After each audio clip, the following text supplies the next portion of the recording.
మరిన్ని ఆధ్యాత్మిక అంశాల కోసం హిందూ భక్తి మీడియా ఛానల్ని సబ్స్క్రైబ్ చేసుకోండి. నలుడి యొక్క కథని తప్పకుండా స్మరించండి అని చెప్పారు. నలమహారాజు గారి కథ మహాభారతంలోనే ఆరణ్య పర్వంలోనే ఆ వచ్చినటువంటి బృహదశ్యుడే ధర్మరాజు గారికి ప్రబోధం చేస్తాడు. నలమహారాజు గారి యొక్క కథ ఇప్పుడు నేను మీకంతా చెప్పడం ఎలా కుదురుతుంది? విహంగ వీక్షణంగా ఓసారి స్మరిస్తా.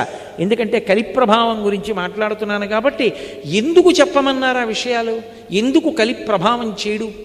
ఆ కథకి కలికి ఏమిటి సంబంధం అన్న విషయం గురించి స్పృశించడానికి నేను కథ మీద విహంగ వీక్షణం చేస్తాను, పెద్ద వివరణ చేయకుండా. భీముడు అని ఒక మహారాజు విదర్భ దేశాన్ని పరిపాలించాడు. ఆయనకి సంతానం లేదు. దమనుడనబడేటటువంటి మహర్షిని సేవించాడు. ఆ మహర్షి యొక్క అనుగ్రహం చేత ఆయనకి 3 కుమారులు 1 కుమార్తె కలిగారు. ఆ మహర్షి అనుగ్రహంతో పుట్టింది కాబట్టి ఆ పిల్లకి దమయంతి అని పేరు పెట్టాడు. గొప్ప అందగత్తె. ఆ పిల్ల పెద్దదవుతోంది. పక్కన నిషధరాజు నలమహారాజు గారు ఉన్నాడు. ఆయన రామచంద్రమూర్తిలా ఆజానబాహు, గొప్ప అందగాడు, గొప్ప శౌర్యం ఉన్నవాడు, చక్రవర్తి. ఆయనని వివాహం చేసుకోవాలనేటటువంటి కోరిక దమయంతి యందు అనురక్తమైంది. ఎందుచేత? అక్కడికి వెళ్ళొచ్చిన వాళ్ళు ఇక్కడ చెప్తుంటే, ఇక్కడికి వచ్చినటువంటి వాళ్ళు అక్కడికి వెళ్ళి చెప్తుంటే నలమహారాజు గారికి కూడా దమయంతిని వివాహం చేసుకుందాం అనిపించింది. దానికి తోడు ఒక రోజున ఆయన ఒక హంసని పట్టుకున్నాడు. అదంది, నన్ను విడిచిపెట్టేసేయి, నీ గుణములు దమయంతితో చెప్పి నీ యందు అనురాగము కలిగేటట్టు చేస్తానంది. హంసని విడిచిపెట్టాడు. అది దమయంతి దగ్గరికి వెళ్ళి దమయంతికి నలమహారాజు గారి పట్ల అనురక్తి కలిగేటట్టుగా మాట్లాడింది ఆయన గుణాలు చెప్పి. దమయంతి అంది, అయితే నా గురించి కూడా నలమహారాజు గారికి చెప్పి ఆయనకి అనురక్తి కలిగేటట్టు చేయమంది. మళ్ళీ ఆ హంస వచ్చి దమయంతికి కూడా చెప్పింది. కొంతకాలం అయింది. ఇక్కడ ఈయన దమయంతిని వివాహం చేసుకోవాలనుకున్నాడు, దమయంతి నలమహారాజు గారిని చేసుకోవాలనుకుంది. తండ్రి స్వయంవరం ప్రకటిస్తానమ్మా, నీ కోరుకున్న వాణ్ణే నువ్వు వివాహం చేసుకోమన్నాడు. నలమహారాజు గారు బయలుదేరాడు. ఈలోగా దిక్పాలకులు కూడా 4 బయలుదేరారు. ఎవరు? ఒకరు దేవేంద్రుడు, ఒకరు అగ్నిహోత్రుడు, ఒకరు యమధర్మరాజు గారు, ఒకరు వరుణుడు. 4 కూడా బయలుదేరి దివ్యమైన రథాల్లో వెళ్ళిపోతున్నారు. కింద నలుడు కనబడ్డాడు. వాళ్ళు ఆకాశంలో రథం ఆపి కిందకొచ్చాడు ఇంద్రుడు. నలమహారాజా, దమయంతిని వివాహం చేసుకోవాలని మా 4 అనుకుంటున్నాం, ఎవరిని చేసుకున్నా పర్వాలేదు, నువ్వు వెళ్ళి రాయబారం చెప్పాలి, దమయంతిని మా 4లో ఒకళ్ళని పెళ్లి చేసుకోమని చెప్పన్నాడు. నలమహారాజు తొందరపడి మాటిచ్చాడు, మీరు ఏం చెప్తే ఆ ఉపకారం మీకు చేస్తానన్నాడు. ఇప్పుడు ఎదురొచ్చింది. అయినా మాట తప్పకూడదు కనుక, ఎలా వెడతాను అంతఃపురంలోకి అంటే, నువ్వు వెడుతున్నట్టు ఎవరూ గ్రహించలేరు, నీకు ఆ వరం ఇస్తున్నామన్నారు. నలుడు తిన్నగా దమయంతి అంతఃపురంలోకి వెళ్ళిపోయి ఆవిడికి కనపడాలని సంకల్పం చేశాడు. కనపడ్డాడు. ఆవిడ వచ్చినవాడు నలుడని గ్రహించింది, పిలిచింది, మాట్లాడింది. ఆయన అన్నాడు, నేను మాటిచ్చాను, ఆ 4లో ఎవరి మెడలోనైనా వరమాల వేయమన్నాడు. ఆవిడంది, నిన్ను తప్ప అన్యులను పతిగా అంగీకరించను, ఎందుకంటే నేను మానసికంగా నీకు భార్యని ఎప్పుడో అయిపోయాను, నిన్నే భర్తగా స్వీకరిస్తాను. నీకు మాట వస్తుందంటే ఒక పని చెయ్యి, వాళ్ళని స్వయంవరానికి రమ్మను, నేను నీ మెడలో మాట వేస్తాను, నువ్వు చెప్పవలసింది చెప్పావు, నేను చేయవలసింది చేస్తాను, ఇప్పుడు నీ తప్పే ఉంది, వాళ్ళని రమ్మను స్వయంవరానికి అంది. నలుడు వెళ్ళి అదే మాట చెప్పాడు. వాళ్ళు 4 కూడా వచ్చారు. వచ్చిన వాళ్ళు మామూలుగా రాలేదు. నలుడు ఎక్కడ కూర్చున్నాడో పక్క 4 కుర్చీల్లో కూర్చున్నాడు. కూర్చుని నలుడు ఎలా ఉంటాడో అలాగే మారారు. ఇప్పుడు వరమాల పట్టుకుని దమయంతి వచ్చింది. 5 నలమహారాజులు కనబడ్డారు. ఆవిడ తన భక్తి చేత దేవతల్ని ప్రార్థించింది. నేను నలుడికి మనసిచ్చాను, ఆయనకి భార్యని మానసికంగా, ఆయనెవరో కనుక్కొని వరమాల వేయగలిగినటువంటి శక్తి నాకు ఇమ్మంది. వెంటనే వాళ్ళ రూపాలతో వాళ్ళు నిలబడ్డారు. దేవతలకి చెమట పట్టదు, కనురెప్ప పడదు, భూమికి పాదం తగలదు. ఆవిడ గ్రహించింది. భూమికి పాదం తగులుతున్న నలుణ్ణి చూసి మెడలో వరమాల వేసింది. దేవతలు ప్రసన్నులయ్యారు. అమ్మా, ఎంత ధర్మాన్ని పాటించావు తల్లి, అందుకే నీకు వరం ఇస్తున్నాం. ఇంద్రుడు అన్నాడు, నువ్వు ఎక్కడ యజ్ఞం చేసినా నేను వస్తాను. అగ్నిహోత్రుడు అన్నాడు, నువ్వు సంకల్పం చేస్తే నేను వస్తాను. వరుణుడు అన్నాడు, నువ్వు ఉన్న చోట నీటికి లోటు ఉండదు, నువ్వు పిలిస్తే నేను వస్తాను. యమధర్మరాజు గారు అన్నాడు, నీ మనసు ధర్మమునందు ప్రవర్తించుగాక అన్నాడు. 4 ఇంటికి తిరిగి వెళ్ళిపోతున్నారు వాళ్ళ లోకాలకి. కలిపురుషుడు ఎదురొచ్చాడు. కలిపురుషుణ్ణి చూసి వీళ్ళ నలుగురు అడిగారు, నువ్వెక్కడికి వెడుతున్నావు అని అడిగారు. దమయంతిని వివాహం చేసుకోవాలనుకుంటున్నాను, వెడుతున్నాను అన్నాడు. అంటే వాళ్ళన్నారు, దమయంతి స్వయంవరం ఎప్పుడూ అయిపోయింది నలమహారాజు గారితో, ఇప్పుడు నువ్వు వెళ్ళి ఏం చేస్తావన్నారు. ఆయన రాశీభూతమైన క్రోధం కలి లోపలికి ఆవహించాడా. మీతో నేను ఇందాక చెప్పానే, ఆలోచన మారుతుందంతే, జీవుణ్ణి పాపభూయిష్టం చేస్తాడు. అందుకని ఆయన అన్నాడు, ఎలా సుఖపడతాడో చూస్తాను. పెళ్లి చేసుకున్నది సుఖపడడానికి కాదు, ఎలా సుఖపడతాడో చూస్తాను. దమయంతిని నలుడితో కలిసి సంతోషంగా ఉండకుండా చేస్తాను అని ఆయన ప్రయత్నాలు ఆయన ప్రారంభం చేశాడు. ఈలోగా నలమహారాజు గారికి దమయంతి యందు ఇంద్రసేనుడు, ఇంద్రసేన అని ఒక కొడుకు కూతురు పుట్టారు. ఆ రోజుల్లో పేర్లు అలా అన్నా చెల్లెలకి ఒకలా ఉండేట్టు పెట్టడం అప్పుడే ప్రారంభమైందిలా ఉంది. ఇంద్రసేనుడు, ఇంద్రసేన అని పేరు పెట్టారు. ఈలోగా కలిపురుషుడు నలమహారాజు గారి యొక్క జ్ఞాతి, పెదనాన్నగారి కొడుకు, ఆయన దగ్గరికి వెళ్ళాడు. వెళ్ళి ఆయన్ని కలుసుకుని, రాజ్యం అంతా నీకు వచ్చేట్టు చేస్తాను, నాతో రమ్మన్నాడు. ద్వాపరుణ్ణి పిలిచాడు, నువ్వు పాచికలలోకి ప్రవేశించు, నేను నలమహారాజులోకి ప్రవేశిస్తాను. నలమహారాజు యందు ధర్మమునందు అనురక్తి తగ్గి ఇతర విషయముల యందు అనురక్తి పెరుగుతుంది. అప్పుడు సర్వనాశనం చేస్తాను, బయలుదేరమన్నాడు. అందరూ బయలుదేరి వచ్చారు. వచ్చిన తరువాత నలమహారాజులోకి ప్రవేశించాలంటే అవకాశం ఏది? ఎందుకు ప్రవేశించలేకపోయాడో అక్కడ చెప్పాడు బృహదశ్యుడు. ఆయన ఎప్పుడూ పుణ్యం గురించి ఆలోచిస్తాడు, పాపమునకు వశుడు కాడు. ఇందాక నేను మీతో మనవి చేయడానికి కారణం అది. ఆయన కోపంతో ఆలోచించడు, ప్రేమతో ఆలోచిస్తాడు. అందుకు పరిష్కారం ఉంటుంది, తాను శాంతిగా ఉంటాడు. పుణ్యం గురించి ఆలోచిస్తాడు, నాకు పాపం వస్తుందేమో అని భయపడతాడు. అందుకని పాపచింతనతో కూడుకున్న పనివైపుకి వెళ్ళడు. ఎప్పుడూ జపం చేస్తూ ఉంటాడు. జపం చేస్తున్న వాడికి ఏమవుతుందంటే నాడీమండలం అంతా కూడా ప్రచోదనమై పరమశాంతిగా ఉంటాడు. ఎప్పుడు తపస్సు చేస్తూ ఉంటాడు, అగ్నిని ఆరాధిస్తాడు, మంచి విషయాలు వింటూ ఉంటాడు. అందుకని కలిపురుషుడు నలుడిలోకి వెళ్ళలేకపోయాడు. ఎక్కడో అక్కడ దొరకపోతాడా? ఇది పగంటే, ఇది కలిపురుషుడు అంటే. ఎదురు చూస్తున్నాడు. 2 బిడ్డలు కూడా పుట్టేశారు, అయినా ఎదురు చూస్తూనే ఉన్నాడు. సుఖపడకుండా చేసేయాలి. ఇప్పుడు ఒక రోజున మూత్ర విసర్జన చేసి నలమహారాజు గారు కాళ్ళు కడుక్కోలేదు. ఏదో అత్యవసరమైన పని ఉండి కాళ్ళు కడుక్కోకుండా బయటకు వచ్చాడు. మూత్ర విసర్జన చేసి కాళ్ళు కడుక్కోకపోతే వెంటనే అశౌచం వచ్చేస్తుంది. శమంతకోపాఖ్యానంలో అది చేస్తేనే కదా మరణించాడు ప్రసేనుడు. అందుకని కాళ్ళు కడుక్కోకుండా బయటకు వచ్చాడు. అపవిత్రంగా ఉన్నాడు కాబట్టి కలిపురుషుడు ప్రవేశించాడు. ప్రవేశించగానే ద్వాపరుడు వచ్చి జూదానికి పిలిచాడు. కలిపురుషుడి స్నేహితుడు. జూదమునందు అనురక్తి కలిగి జూదం ఆడదా అంటే వద్దనకూడదు, రాజధర్మం అని వెళ్ళి కూర్చున్నాడు నలమహారాజు. ఎక్కడో అక్కడ ఆపగలిగేవాడు, కానీ కలిపురుషుడు లోపల ప్రవేశించేశాడు. ఎంత తీవ్రంగా ఆడాడంటే దమయంతి ఆ ఊళ్ళో ఉన్నటువంటి ప్రముఖుల్ని తీసుకుని ఎదురుగుండా వచ్చి బిడ్డల్ని పట్టుకుని నించుంది. ఉండడానికి ఇల్లు, తినడానికి తిండి కూడా లేకుండా పోతావు మహారాజా, వద్దు ఆపేయమని. ఆపకుండా ఆడుతూనే ఉన్నాడు, పందెం మీద పందెం వడ్డీ. లోపల కలిపురుషుడు ఉన్నాడు, ఇక దేనికి వినడం. ఆ మూర్ఖత్వం వచ్చేస్తుంది ఆ కలిపురుషుడు పట్టేసుకుంటే. ఆ మూర్ఖత్వంతో ఆడుతున్నాడు. దమయంతి గమనించింది, ఇక ఆపడం ఇది కలిపురుష లక్షణం అని వార్ష్ణేయుడు అని సారథిని పిలిచింది. తన బిడ్డలిద్దరిని రథం ఎక్కించి పుట్టింటికి తీసుకెళ్ళిపోమంది. ఆపదొచ్చేసిందని ఆవిడ కనిపెట్టింది. అన్నీ ఓడిపోయాడు. ఓడిపోయి రాజ్యం తన దయాదికి అప్పచెప్పేసి తాను బయలుదేరి వెళ్ళిపోయాడు అరణ్యాలకి.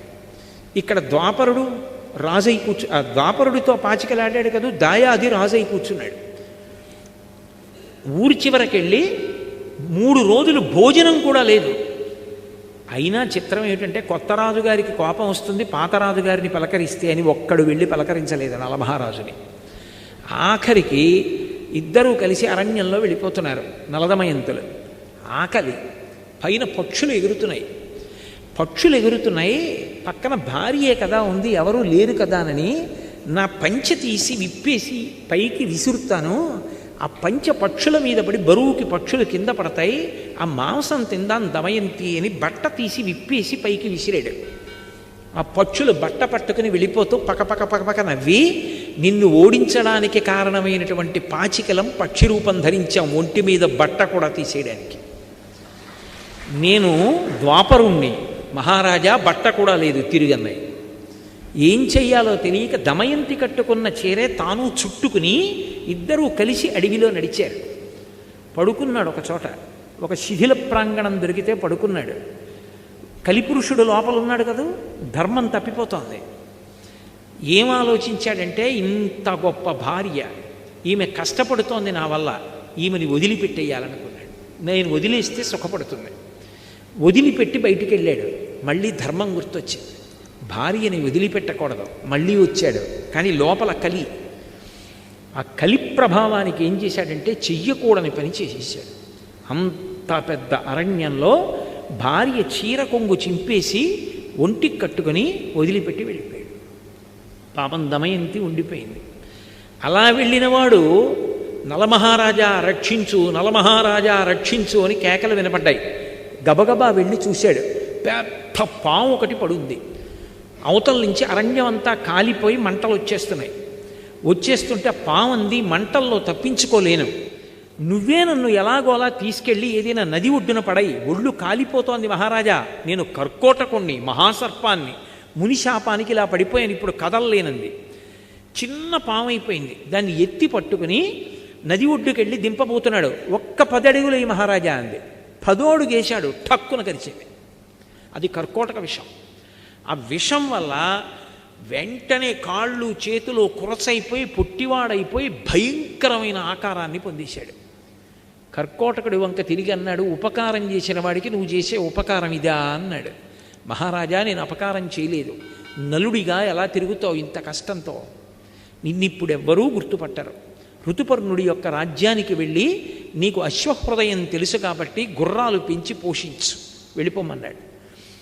కానీ ఒక వరం ఇస్తున్నాను, ఎప్పుడైనా నువ్వు తలుచుకుంటే దివ్య వస్త్రం వస్తుంది, అది కప్పుకుంటే నీలో ఉన్నటువంటి నా విషం తొలగిపోతుంది, నీకు యథారూపం వచ్చేస్తుంది, రాజ్యం కూడా పొందుతావు, బయలుదేరమన్నాడు. బాహుకుడు అని పేరు పెట్టుకొని నల్లగా పుట్టివాడై ఋతుపర్ణుడి యొక్క రాజ్యానికి వెళ్ళిపోయాడు. పాపం దమయంతి నిద్ర లేచింది, భర్త లేడు, ఒక్కత్తి కీకారుణ్యం, కాకులు కూడా దూరని అరణ్యం తిరుగుతోంది. ఇంతలో ఎట్నుంచో ఒక పెద్ద కొండచిల వచ్చి పట్టుకుంది ఆవిడ. ఇక కొండచిలవ ఆవిడ్ని గ్రసించబోతుండగా ఓ కిరాతుడు వచ్చి కొండచిలవని సంహరించి ఈవిడ్ని కాపాడాడు. స్నానం చేసి వచ్చి సేద తీరింది, ఆవిడికి పళ్ళు తేనె ఇచ్చాడు, తింది. అంతలో అతని యందు పుట్టకూడని కోరిక పుట్టింది. ఆమెని భార్యగా స్వీకరిస్తానని ఆమె యొక్క పొందు కోరాడు. వెంటనే ఆమె, నేను మహాపతివ్రతనైతే వీడు నిలువున దగ్ధమగుగాక అంది. ఆ కిరాతుడు మరణించాడు. ఆ తల్లి వెతుక్కుంటూ వెడుతుంటే వర్తక బృందం కనపడింది. అమ్మయ్య కనపడ్డారు కదా అని, మహాప్రభో నేను నలుడి భార్యని, దమయంతిని, కష్టాల్లో ఉన్నాను, నలుడిని చూశారా అని అడిగింది. ఈ అరణ్యంలో పులులు చూసాం, సింహాలు చూసాం, నలుడిని చూడలేదమ్మా, ఇక్కడ ఒక్కదానివి ఆడదాని ఉండకూడదు, మాతో వచ్చేసి మేము చీది రాజ్యానికి వెడుతున్నాము అన్నారు. అక్కడ సుబాహుపురం అని ఉంది, అక్కడికి ఎడతామన్నారు. సరేనంది. వెడుతుంటే ఏనుగుల గుంపు వచ్చి అందరినీ చంపేసింది, వర్తకుల్ని. ఆవిడంది, విధి అంటే ఇంత విచిత్రంగా ఉంటుంది, చచ్చిపోవాలనుకున్న నన్ను ఏనుగులు వదిలేసాయి, నా అంత నేను చచ్చిపోకూడదు, ఆత్మహత్య దోషం, ఏనుగు చంపేస్తే గొడవ వదిలిపోను, నా జోలికి రాలేదు, బతుకుదాం అనుకున్న వాళ్ళని చంపేశాయి. ఎవరో ఒకరిద్దరు బ్రాహ్మణులు మిగిలేరు, వాళ్ళతో కలిసి సుబాహుపురం వెళ్ళింది. ఆ వీధిలో ఆకలితో ఏడుస్తూ నడుస్తోంది. కలి ప్రభావం, అన్ని కష్టాలు పడాలి. వస్తుంటే రాజమాత చూసింది పైనుంచి, ఎవరు చంద్రబింబల్లా ఉందా పిల్లని పిలిపించింది. ఏమమ్మా, నిన్ను చూస్తే రాచపుత్ర స్త్రీలా ఉన్నావు, ఇంత కష్టంలో ఉన్నావు, నా అంతఃపురంలో ఉండమంది. నిన్ను చూస్తే నాకెందుకో మనసు స్పందిస్తోంది, ఏదో బంధుత్వం ఉందనిపిస్తోంది, నా దగ్గర ఉండండి. అమ్మా, నేను సైరింధ్రీ కార్యాలు చేయను, పరపురుషుల దగ్గరికి వెళ్ళను, ఇతర కాళ్ళు పట్టను, ఎంగిలి తినను, అలా అయితే ఉంటానంది. సరే ఉండమంది ఆవిడ. రాజమాత అంతఃపురంలో ఉంటోంది పాపం. అక్కడ నలుడు ఋతుపర్ణుడు ఒక మహారాజు. ఆ ఋతుపర్ణుడి యొక్క సేవలో అశ్వహృదయం తెలుసున్నవాడు కాబట్టి లొంగని గుర్రాల్ని లొంగ తీసుకుని రథచోదనం చేస్తూ బతుకుతున్నాడు. అలా బతుకుతుంటే ఇక్కడ ఎన్నాళ్ళు ఉంటుంది ఈవిడిలా పాపం? ఒకనాడు తండ్రి భీమకుడికి ఆలోచన వచ్చింది. భీముడికి నా కూతురు ఎక్కడుందో వెతికి పట్రమ్మని బ్రాహ్మణుల సమూహాల్ని పంపాడు. అందులో ఒక సుదేవుడు అనబడేటటువంటి బ్రాహ్మణుడు ఈ పురానికి వచ్చాడు, సుబాహుపురానికి వచ్చి అంతఃపురంలో దమయంతిని కనిపెట్టాడు. అమ్మ, ఆవిడ కనుబొమల మధ్యలో ఒక పుట్టుమచ్చ ఉంది, అది చతుర్ముఖ బ్రహ్మగారు సృష్టిలో ఆవిడికి మాత్రమే పెట్టాడు. ఆవిడ దమయంతి, మహాపతివ్రత, నలమహారాజు ఇల్లాలు, కష్టాలలో ఉండి ఇక్కడ ఉందమ్మా అన్నాడు. దమయంతికి నీళ్ళిచ్చి ముఖం కడుక్కోమన్నారు. కనిపెట్టారు, అవును మహాతల్లి మహాపతివ్రత దమయంతి అని. అప్పుడు ఆ రాజమాత చెప్పింది, అయ్యో తల్లి, నిన్ను చూస్తే నా హృదయం ఎందుకు స్పందించిందో అర్థమవుతోంది. నీ తల్లి నేను అక్క చెల్లెళ్ళాం కాబట్టి నువ్వు నాకు కూతురు అవుతావు అంది. పుట్టింటికి ఎడతానంది, బయలుదేరింది, పుట్టింటికి వెళ్ళిపోయింది. ఇక్కడ నలుడు సృష్టిలో ఎవరూ గుర్తుపట్టలేరు. అంత మరుగుజ్జువాడిపోయి కాళ్ళు చేతులు వంకర్లు తిరిగిపోయి ఉన్నాడు. చిత్రనలీయంలో అంటాడు కవి, భయద కోదండ ఖడ్గముల్ పట్టు వీరుడు గరిటయూ క్రొవియూ పట్టెనీడు విపుల కేసరి నక్కట పిల్లి చేసే అధమ విధమున ఇట్టిదే విధికృతంబు అంటాడు. కోదండాలు ఖడ్గాలు పట్టుకుని యుద్ధం చెయ్యవలసినటువంటి వాడు వంటశాలలో కూర్చుని వంటలు చేస్తున్నాడు నలుడు. ఆయనకి గుర్రాలని పెంచడం తెలుసు, వంటలు చేయడం తెలుసు. అందుకే నలభీమ పాకం అంటూ ఉంటారు. వంట చేసి పెడుతున్నాడు మహారాజుకి. సరే, కాలం గడిచిపోయింది.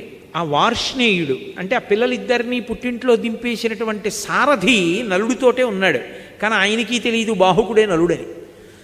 ఆలోచించి ఆలోచించి ఆలోచించి తన భర్తని ఎలా కలుసుకోవాలి అని ఒక రోజున దమయంతి తన తల్లి దగ్గరికి వెళ్ళి అంది, అమ్మా, ఎంతకాలం నా భర్తని కలవకుండా ఇలా ఉంటాను అని బ్రాహ్మణుల్ని పిలిపించి, మీరు ప్రతి రాజ్యానికి వెళ్ళండి, సభలో నిండు సభలో ప్రశ్న వెయ్యండి, ఈ లోకంలో ఏ భర్త అయినా బిడ్డల్ని పొందినటువంటి వాడు మహాపతివ్రత, ఏమీ తెలియని అమాయకురాలైన ఇల్లాలు తన యందు ప్రేమ కలిగిన దాన్ని ఆమె బట్టలో ముక్క చింపి తాను కట్టుకొని రాత్రికి రాత్రి మహదారణ్యంలో భార్యని విడిచిపెట్టి వెళ్ళిపోయిన పురుషుడున్నాడా అని ప్రశ్న వెయ్యండి. ఒకవేళ నలుడు సభలో ఉంటే లేచి జవాబు చెప్తాడు. ఎవ్వరూ చెప్పకపోతే ఆ రాజ్యంలో నలుడు లేడు. బ్రాహ్మణుల్ని పంపింది. అన్ని రాజ్యాలకి వెళ్ళి అడుగుతున్నారు. ఋతుపర్ణుడి రాజ్యానికి కూడా వెళ్ళి ఒక బ్రాహ్మణుడి ప్రశ్న వేశాడు. ఏమీ మాట్లాడలేదు ఎవరు. కానీ ఆయన రాత్రి విశ్రాంతి తీసుకుంటూ ఉండగా బాహుకుడు అన్న పేరుతో ఉన్న నలుడు ఆయన దగ్గరికి వచ్చాడు. వచ్చి అన్నాడు, మహాపతివ్రత అయినటువంటి స్త్రీ భర్త ఏ కారణం చేత పొరపాటు చేశాడో తెలుసుకోకుండా నింద చేస్తుందా? అలా చెయ్యొచ్చా? అలా చేస్తే ఇహమునందు భర్తతో సుఖములుంటాయా? పరలోకముల యందు సుఖములుంటాయా? ఇలా చెయ్యవచ్చా అని వెళ్ళిపోయాడు. బ్రాహ్మణుడు లేచి విన్నాడు. విని వెనక్కి వచ్చి ఇదే చెప్పాడు. అమ్మ, నలుడు కనపడలేదు, బాహుకుడని ఒక ఆయన ఉన్నాడు, నల్లగా పొట్టిగా చేతులు కాళ్ళు ఇలా కుంజించుకుపోయి గూనిలా ఉంటాడు, అతను ఈ మాట అడిగాడు. నలుడే. దమయంతి నమ్మింది. ఏదో కారణం ఉంది అలా ఉన్నాడు. ఎలా? బాహుకుడిని ఇక్కడికి పిలిపించడం. ఆవిడంది, అశ్వవిద్య తెలిసున్నవాడు నలుడు ఒక్కడే. ఒక్క రాత్రి ప్రయాణంలో తెల్లవారేటప్పటికీ ఈ పురానికి రథం రావాలంటే తోలగలిగిన వాడు నలుడు ఒక్కడే. అందుకే దమయంతీదేవికి ద్వితీయ స్వయంవరం జరుగుతోందని ఋతుపర్ణుడు ఒక్కడికి కబురు చేయండి. ఋతుపర్ణుడు బయలుదేరి వస్తాడు. రథం రాదు తెల్లవారేటప్పటికీ, ఊరు నలుడు నడపాలి. నలుడు అక్కడుంటే పిలుస్తాడు. అశ్వహృదయం తెలుసు కాబట్టి రాజు రథం నడపమంటాడు. అప్పుడు వచ్చిన రథం వచ్చేస్తే నలుడే నడిపాడు రథం, మనం కనిపెట్టచ్చని. ఒక్క ఋతుపర్ణుడి రాజ్యానికి వెళ్ళి చెప్పారు. అందరికీ చెప్పారనుకున్నాడు ఋతుపర్ణుడు. దమయంతీదేవి ఏమిటి అంత పతివ్రత, ఇద్దరు బిడ్డలు ఉన్నది, ద్వితీయ స్వయంవరం ఏమిటి, మళ్ళీ పెళ్లి చేసుకోవడం ఏమిటి? తెల్లబోయాడు. తెల్లబోయి తమాషా చూడాలని ఋతుపర్ణుడు నలుడిని పిలిచాడు. తెల్లవారేటప్పటికి మనం చేరం విదర్భ, కానీ నువ్వు అశ్వహృదయం తెలుసున్నవాడివి, నువ్వు నడపగలవు రథాన్ని, మనం బయలుదేరదాం, తెల్లవారేటప్పటికి దమయంతి స్వయంవరానికి వెళ్ళాలి, రథం నడుపన్నాడు. ఇదేమి తమాషా, నా భార్య ద్వితీయ స్వయంవరానికి ఒప్పుకోవడం ఏమిటి, మహాపతివ్రత చూడాలని నలుడు అనుకున్నాడు. పదండి మహారాజా అన్నాడు. పొట్టి గుర్రాలు కట్టాడు. ఈ గుర్రాలు ఎక్కడెడతాయన్నాడు. చూడండి నా విద్య అన్నాడు. రథం నడుపుతున్నాడు. అబ్బో, ఎంత వర్ణించారో మహాభారతంలో. వెళ్ళిపోతుంటే ఆ ఋతుపర్ణుడు పైన వేసుకున్న ఉత్తరీయం కింద పడింది. కింద పడితే ఋతుపర్ణుడు అన్నాడు, బాహుకుడా బాహుకుడా రథాన్ని ఆపు, పక్కన ఉన్న వార్ష్ణేయుడు వెనక్కి వెళ్ళి నా ఉత్తరీయం పట్టుకొస్తాడు, కింద పడిందన్నాడు. నలుడు అన్నాడు, మహారాజా రథం ఎంత దూరం నడిచిందో తెలుసా? మళ్ళీ వెళ్ళి తిరిగి రావాలంటే 10 రోజులు పడుతుంది, అంత దూరం వెళ్ళిపోయింది. నడిచి వెళ్ళొస్తే అంత వేగంగా నడుపుతాడు నలుడు రథాన్ని, అలా నడుపుతాడు గుర్రాల్ని అలసట పొందకుండా. కొంత దూరం వెళ్ళిపోయిన తర్వాత తెల్లబోయాడు ఋతుపర్ణుడు. అబ్బా ఏమి శక్తిరా ఈ బాహుకుడిదని! బాహుకా నువ్వు గొప్పవాడు అనుకుంటున్నావు కదా, నాకు ఒక విద్యొచ్చు, ఏమిటో తెలుసా అన్నాడు. ఏమిటి మహారాజా? అక్షహృదయం తెలుసు నాకు. ఇదిగో పెద్ద రావి చెట్టు, ఇక్కడ ఒక చెట్టు కనపడుతోంది కదా, ఈ చెట్టుకి ఎన్ని కొమ్మలున్నాయో, ఎన్ని రెమ్మలున్నాయో, ఎన్ని ఆకులున్నాయో చెప్పనా అన్నాడు. చెప్పండి అన్నాడు. ఖచ్చితంగా ఇన్ని ఆకులున్నాయి, ఇన్ని కొమ్మలున్నాయి, ఇన్ని రెమ్మలున్నాయండి. నలుడికి అనుమానం వచ్చింది. రథం దిగి మహారాజా అలాగే కూర్చోండన చెట్టు పడగొట్టాడు. పడగొట్టి కొమ్మలు రెమ్మలు ఆకులు అన్నీ కోసి దొంతర్లు పెట్టి లెక్కెట్టారు. ఈలోగా స్వయంవరం ఇక్కడ ఆలస్యం అయిపోతోంది. నడపగలడు నలుడు, అది ఆయన శక్తి. అన్నీ లెక్క పెట్టాడు. లెక్క పెడితే ఖచ్చితంగా రాజు చెప్పినన్నే ఉన్నాయి. మహారాజా ఎలా చెప్పగలిగారని అడిగాడు. ఇదే కాదు, నేను ఏవైనా ఇలా చెప్పగలను, నాకు అక్షహృదయ విద్య తెలుసు. నీకొక సంగతి తెలుసా? ఆ విద్య ఉపదేశం పొందిన వాడికి విజయమే తప్ప అపజయం ఉండదు. అంత గొప్ప విద్య. నువ్వు నన్ను మురిపించావు, తెల్లవారేటప్పటికీ రథాన్ని నడుపుతున్నావు, కాబట్టి నీకు అక్ష హృదయాన్ని ఉపదేశం చేస్తానని చెప్పి ఆ విద్యని ఉపదేశం చేశాడు. ఆ విద్య ఉపదేశం పొందితే లోపల విషం కానీ కలిపురుషుడు కానీ ఉండలేడిగా. ఆయన ఎప్పుడైతే ఆ విద్య ఉపదేశం పొందాడో నలుడు, కలిపురుషుడు బయటపడిపోయాడు. మహారాజా నిన్ను కష్టాలు పట్టినవాడిని నేనే. ఒకప్పుడు స్వయంవరానికి వస్తుంటే స్వయంవరం అయిపోయిందని నీలో ప్రవేశించి పాచికలాడించి బాధపెట్టాను, నన్ను మన్నించన్నాడు. నలుడు కత్తి తీసి నిన్ను చంపేస్తానన్నాడు. అంటే నన్నెందుకు చంపుతావు? కర్కోటకుడు నిన్ను కరిచినప్పటి నుంచి చస్తూనే ఉన్నాను, లోపల విషం వేడికి కాలిపోతున్నాను, ఇన్నాళ్ళకి బయటపడి బతికాను, నన్ను వదిలిపెట్టేసేయి, ఇక నేను నీ జోలికి రాను, ప్రమాణం చేస్తున్నానన్నాడు. మరి ఎక్కడుంటావన్నాడు. ఇదిగో విభాతక వృక్షం అంటే తాండ్ర చెట్టు, దాన్ని ఆవహించి ఉంటానన్నాడు. అందుకే ఇప్పటికే ఎవరు తాండ్ర కర్ర కానీ తాండ్ర చెట్టు కిందకి వెళ్ళడం కానీ తాండ్ర చెట్టు ఎక్కడం కానీ చేయరు. కలిపురుషుడు ఆవహించి ఉంటాడు దాన్ని. నేను ఈ తాండ్ర చెట్టును ఆవహించాడు.